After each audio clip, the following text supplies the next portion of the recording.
जगज्जालपालं चलत्कण्ठमालं शरच्चन्द्रभालं महादैत्यकालं नभोनीलकायं दुरावारमायं सुभद्रासहायं भजेऽहं सदाम्बोधिवासं गलत्पुष्पहासं जगत्सन्निवासं सतादित्यभासं गदाचक्रशस्त्रं लसत्पीतवस्त्रं हसच्चारुवक्त्रं भजेऽहं रमाकण्ठहारं श्रुतिव्रातसारं जलान्तर्विहारं धराभारहारं चिदानन्दरूपं मनोज्ञस्वरूपं धृतानेकरूपं भजेऽहं जराजन्महीनं परानन्दपीनं समाधियानलीनं सदैवानवीनं जगज्जन्महेतुं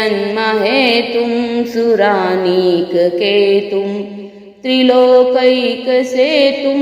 भजेऽहं कृताम्नायगानं खगाधीशयानं विमुक्तेर्निदानं हरारातिमानं स्वभक्तानुकूलं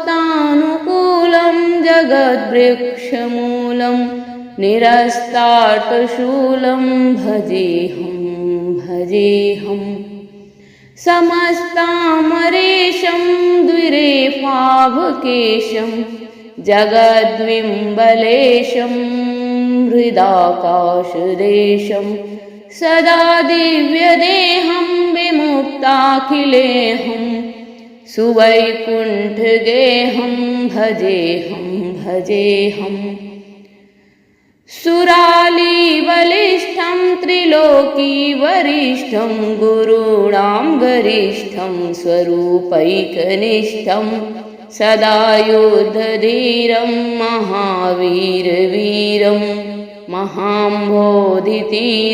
भजेऽहं रमावामभागं तलानाग्रनागं कृताधीनयागं गतारागरागं मुनीन्द्रैः सुगीतं सुरैः सम्परीतं गुणौघैरतीतं भजेऽहं